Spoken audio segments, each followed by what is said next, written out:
Welcome back. बिल्कुल, और बड़ी खबर और सबसे पहले सियासी खबर है और सियासी खबर में सियासी लड़ाई है। तो गवर्नमेंट और अपोजिशन के दरमियान बयानबाजी शिद्दत इख्तियार कर गई है। एक दूसरे पर लफ्जी तीर बरसाए जा रहे हैं। पीडीएम की तहरीक दूसरे मरहले में दाखिल हो चुकी है।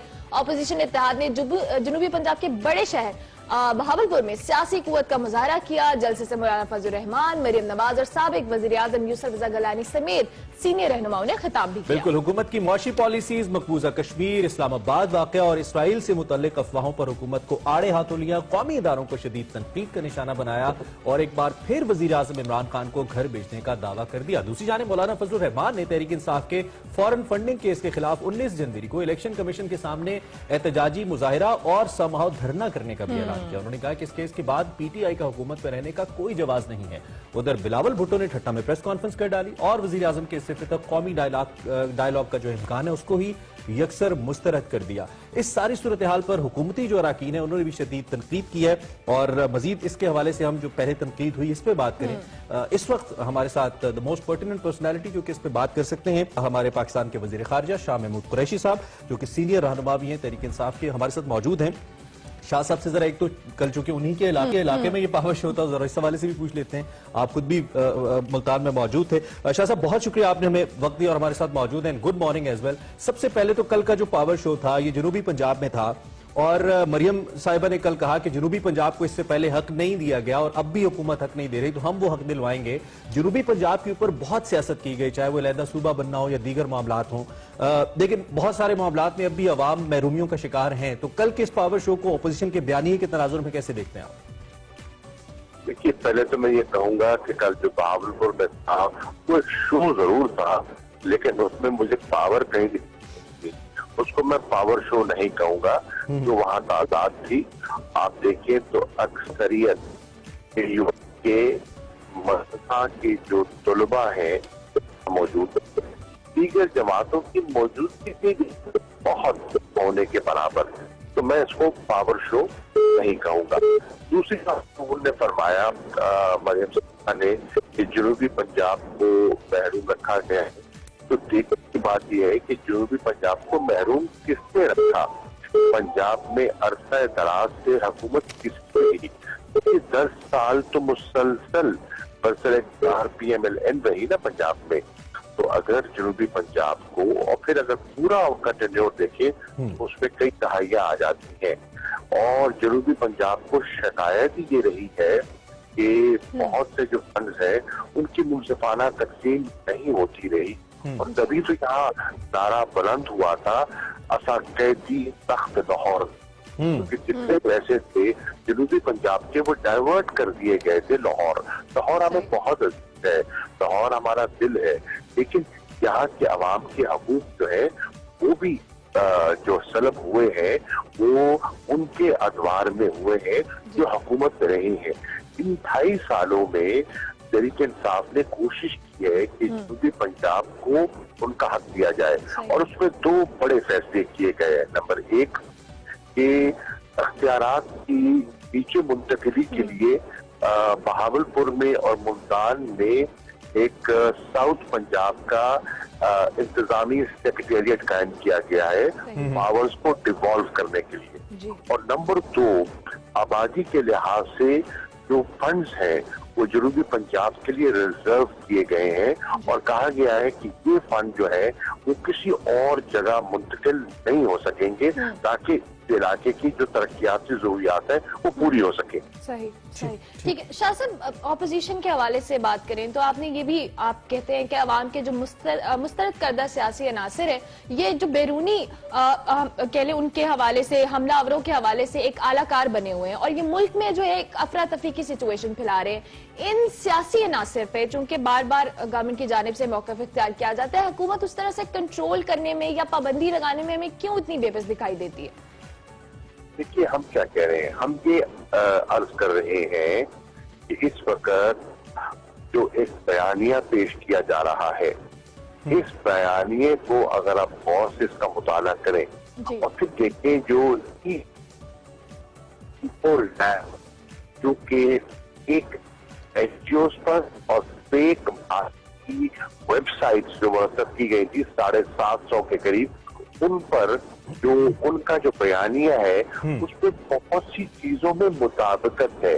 हम ये कह रहे हैं कि जरूर अपना नुक्ता नजर पेश करें, लेकिन वो आवाज जो हिंदुस्तानी ऑर्गेनाइजेशन से, फेक एनजीओ से, फेक वेबसाइट से उभरती है, उसमें अगर आप हाँ में हाँ मिलाएंगे तो हिंदुस्तान के मौक़िफ़ को तक़वियत मिलेगी और आप पाकिस्तान की खिदमत नहीं करेंगे। ऐसा मुनासिब नहीं है। ठीक है शाह साहब, कल जो मौलाना फजलुर रहमान ने एक स्टेटमेंट दी वो बड़ी क्रिटिकल स्टेटमेंट थी। उन्होंने कहा कि एस्टेब्लिशमेंट वाजे करे कि अगर वो हुकूमत के पीछे है तो अपनी पोजीशन वाजे करे ताकि हम अपने एहतजाज का जो रुख है उसका भी हम फिर तायुन करें। उनका बराह रास्त इशारा जो है वो इदारों की तरफ था। तो इस सूरत हाल को लेकर आपको नहीं लगता कि जब पाकिस्तान के अंदर दाखिली मसाइल बहुत ज्यादा हैं, कल क्वेटा में एक वाकया हो गया, सलामती के सरहदी मसाइल बहुत ज्यादा हैं, उसमें अगर इंटरनल इतनी खतरनाक सूरत हाल रहेगी तो पाकिस्तान के लिए कतई तौर पे और इदारों के लिए अच्छा नहीं है। इसके लिए हुकूमत क्या कर रही है इस सारी सूरत हाल को लेकर? देखिए, यही मेरी गुजारिश थी कि मैं कर रहा था कि इस वक्त हिंदुस्तान हमारी सरहदों पर चढ़ाई किए हुए है। आप देख रहे हैं कि आए दिन वो लाइन ऑफ कंट्रोल पे सीज फायर की वायलेशन करता है। आप देख रहे हैं वो दहशत गर्दी की पुश बनाई कर रहा है। और यके बाद दीगर आपने बलोचिस्तान में कई जो वाकयात देखे हैं। आप देख रहे हैं कि जो हमारे अर्स्टवाइल कबायली इलाके थे वहां भी जो हवा दे रहे हैं को, वो कुव्वतें कौन सी है। जब ये हालात हो तो इन हालात में आप अपने इदारों पर जब तनकीद करते हैं तो आप हिंदुस्तान के बयानिए को तक़वियत देते हैं और उनके नुक्ते नजर के आलाकार बन जाते हैं, जो कि मुनासिब नहीं है। नंबर एक। नंबर दो, देखिए एस्टैब्लिशमेंट पर तनकीद जो कर रहे हैं हजरात, उनकी जिम्मेदारी है आईन और कानून के अंदर रहते हुए अपनी जिम्मेदारियां निभाना। और मैं समझता हूँ हमेशा उन्होंने एक मुंतखब आईनी मुंतखब हुकूमत का साथ दिया है। आज नहीं, हमेशा दिया है। और ये दुनिया में ऐसा होता है कि जो एस्टैब्लिशमेंट होती है वो इलेक्टेड गवर्नमेंट कानून और आईन के दायरे के अंदर रहते हुए उनका साथ देते हैं, क्योंकि उनका मद्देनजर रियासत पाकिस्तान है और उन्होंने रियासत के मफादात को महफूज करना होता है। सही सही। अच्छा शाह साहब, ठीक है पॉलिटिक्स की बात तो हम कर ही रहे हैं। मैंने रेफर भी किया अपने लास्ट क्वेश्चन के अंदर भी। कल बड़ा अफसोसनाक वाकया क्वेटा के हवाले से हुआ जहां पे 11 जो कानकन हैं उनको बड़ा बेदर्दी से कत्ल कर दिया गया। उनका ताल्लुक हज़ारा कम्युनिटी से था। इस पे कल एहतजाज भी किया गया, फिर मुज़ाकरात भी हुए, कामयाब हो गए। लेकिन ये वाकया बड़ा ही अफसोसनाक है और इससे एक बार फिर बलोचिस्तान में बिलखुसूस और पूरे मुल्क में बिलअमूम एक खौफ हिरास की लहर फैली है। तो इस पे एक तो हुकूमत ने अब तक क्या इकदाम किए हैं, कैसे वाकयात से मुस्तकबिल में बचा जा सके और बलोचिस्तान के अवाम खास तौर पर जो ऑलरेडी एहसास महरूमी की बात करते हैं उनका बदावा हो? देखिए, बिल्कुल सही आपने कहा। कल का जो वाकया है बहुत अफसोसनाक है, बहुत दर्दनाक है। जो रोजी कमा रहे हैं, मजदूरी कर रहे हैं, बेगुनाह मासूम लोगों को इस बेदर्दी से उनको वहाँ शहीद किया गया, हलाक किया गया, उसकी जितनी मजम्मत की जाए कम है। यही तो मैं गुजारिश करता आया हूँ और एक डॉसियर के जरिए इसकी निशानदेही की थी कि हिंदुस्तान पुश बनाई कर रहा है दहशत गर्दी की, वो स्पॉन्सर कर रहा है टेररिज्म को, वो फाइनेंस कर रहा है, वो उनकी मटीरियल सपोर्ट कर रहा है और वो हाइब्रिड वॉरफेयर के जरिए ऐसे वाकयात करवाता है जिससे लोगों में मायूसी फैले, बददिली फैले और वहाँ जो सीपेक के प्रोजेक्ट्स हैं उन में रुकावट पैदा करे और मुल्क में जो इन्वेस्टमेंट का माहौल पैदा हो रहा है उसमें एक बेयकीनी की कैफियत पैदा करे। ये है उनकी हाइब्रिड वॉर का एक तरीकाकार। हमें इसको समझना है।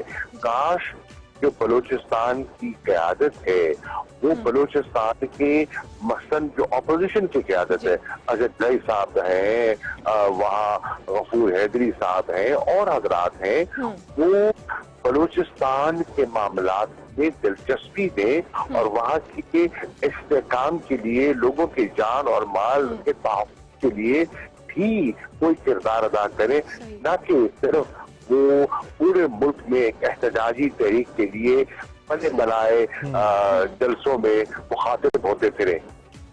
ठीक हो गया। शाह साहब, आपने भी भारतीय दहशतगर्दी की बात की। भारतीय दहशतगर्दी के डोजियर पाकिस्तान आलमी इदारों के सामने रख चुका है। इन्फोलैब की रिपोर्ट की बात की जाए जिसमें पाकिस्तान के खिलाफ जाली जो नेटवर्क है उसको बेनकाब किया गया। इस सारे हवाले से क्या पेशरफ है? क्या इंटरनेशनल सतह पर भारत के खिलाफ कोई बड़ी कार्रवाई की तवक्को की जा सकती है आने वाले वक्तों में? इसकी पहली बात तो है कि दुनिया को आपने आगाह करना है। ये हकायक जो EU डिसइंफो लैब ने आपके सामने रखे हैं, ये बहुत बड़े इंकशाफात हैं। जी। इसने भारत के असली चेहरे को बेनकाब किया है और भारत जो एक दावा था करता कि हम एक दुनिया की सबसे बड़ी जमहूरियत है और वो सेकुलरिज्म के जो दावे करता रहा है, आज उनकी आमाल से, उनकी हरकतों से, उनकी पॉलिसी से उनकी नफी हो रही है। आज दुनिया देख रही है कि सेकुलरिज्म को उन्होंने तर्क कर दिया है और हिंदुत्व आइडियोलॉजी को उन्होंने अपना लिया है। आज वो देख रहे हैं कि वो ऐसी कानून साजी कर रही हैं जिसमें अक़लियतें न सिर्फ अपने आप को गैर महफूज महसूस कर रही हैं, बल्कि उनके साथ इम्तियाजी सलूक बढ़ता जा रहा है। आज वो देख रहे हैं कि उनकी पॉलिसीज के जरिए पूरे हिंदुस्तान में जो किसान है वो सरापा एहतजाज है। इससे जो चीजें दुनिया के सामने आ रही हैं कि जो हिंदुस्तान का वो तासुर देते हैं, जो हकायक है उस तासुर के बरक्स है। तो ये पब्लिक ओपिनियन को ये चीजें जब आप उजागर करते हैं, इंटरनेशनल पब्लिक ओपिनियन को हमवार करती है।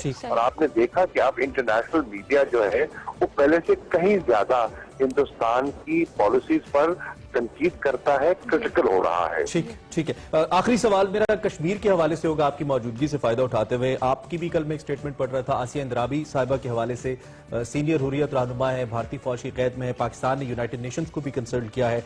एक तो उनके हवाले से इस वक्त हम क्या फोर्सी कर सकते हैं, और दूसरा कोविड की वजह से हमें याद है इससे पहले जो कश्मीर की तहरीक थी, पाकिस्तान बहुत एग्रेसिवली उसको लेके चला था। प्राइम मिनिस्टर की सलामती काउंसिल में स्पीच के बाद बहुत उसके इफेक्टिव रिजल्ट्स भी आए थे, लेकिन कोविड ने थोड़ा सा उसको ब्रेक लगा दिया। शाह साहब, तो अभी जब कोरोना सिचुएशन थोड़ी सी अंडर कंट्रोल आ रही है, तो आपको लगता है कि हम दोबारा उसी एग्रेशन के साथ मामला कश्मीर को दुनिया में उठा पाएंगे? इस पे क्या स्ट्रेटजी है हमारे फॉरेन ऑफिस की? बिल्कुल, देखिए जो मसला कश्मीर है इसको हम मुसलसल उठा रहे हैं और इंशाल्लाह उठाते रहेंगे। ये हमारा फर्ज है और जो हक़ खुद इरादियत की तहरीक है वो इंशाल्लाह कामयाब होगी। अब जहाँ तक मकबूजा कश्मीर की सूरत हाल का ताल्लुक है, आपने देखा कि आसिया इंदराबी साथ साथ बहुत से ऐसे ख़वातीन व हज़रात हैं जिनको बेजा और झूठे केसेस में मुलव्वस करके उनको डिटेन किया गया है, उनको पाबंद सलासिल किया गया है, उनको सजाएं सुनाई गई हैं। अब देखिए, आसिया इंदराबी साहिबा तकरीबन 15 साल से कैद में है और अब तो उनकी जिंदगी जो है वो खतरे में है। उनका कसूर क्या है? उनका कसूर ये है कि उन्होंने मकबूजा कश्मीर की खवातीन में एक नया जोश, एक नया वलवला पैदा किया। दुख्तराने मिल्लत जो उनकी तंजीम है उसने विमेन एम्पावरमेंट के लिए बात की, सोशल रिफॉर्म्स के लिए बात की, फंडामेंटल फ्रीडम्स के उन्होंने आवाज बुलंद की। और हिंदुस्तान की जो ऑक्यूपेशन फोर्सेस हैं, वो जो सेक्सुअल वायलेंस की जो वहाँ जो मुख्तलिफ आए दिन वारदातें होती हैं, जो इंसिडेंट्स होते हैं, उन्होंने उसको उजागर किया। तो ऐसी मौसर आवाज को दबाने के लिए वो फैब्रिकेटेड केसेस के जरिए पॉलिटिकल लीडरशिप को, ह्यूमन राइट्स एक्टिविस्ट को जो है उन्होंने तंग किया हुआ है, पाबंद सलासिल किया हुआ है। दफ्तर खारजा ने खत के जरिए अक़वाम मुत्तहिदा के सेक्रेटरी जनरल को टॉक में और जो ह्यूमन राइट्स कमिश्नर है जिनेवा में, हमने उनकी तवज्जो इस तरफ मबज़ूल कराई है और हमने मुतालबा किया है 4 चीजों का। नंबर 1, इन सब कायदीन को एक फ्री एंड फेयर ट्रायल मिलना चाहिए। नंबर 2, बिल फॉर ये जो पॉलिटिकल प्रिजनर्स हैं, डिटेनीज हैं, ह्यूमन राइट्स डिफेंडर्स हैं मकबूजा कश्मीर में, इनको रिहाई मिलनी चाहिए। नंबर 3, जो अक़वाम मुत्तहिदा की ह्यूमन राइट्स की जो कमिश्नर हैं, उनकी जो 2 रिपोर्ट्स आई हैं, उनकी सिफारिशात पर अमल होना चाहिए। और चौथी चीज, ये अक़वाम मुत्तहिदा एक कमीशन ऑफ इंक्वायरी तश्कील दे ताकि वहाँ जो जमीनी हकायक है उनके साथ आए। बिल्कुल सही। Honourable foreign minister, thank you very much, आपने हमें ज्वाइन किया सुबह और इन तमाम अहम मौज़ूआत पे अपने ख्यालात का इजहार किया और इनफैक्ट पॉलिसी स्टेटमेंट हम तक पहुंचाई। पाकिस्तान इस वक्त सारी सूरत हाल को बहुत शुक्रिया। हमारे साथ वज़ीर ख़ारजा शाह महमूद कुरैशी साहब मौजूद थे जो कि अहम मामलात पे बात कर रहे थे। अभी इसी नोट पर हम ब्रेक लेंगे, ब्रेक के बाद हाजिर होंगे। आप देखते रहिए एक्सप्रेस।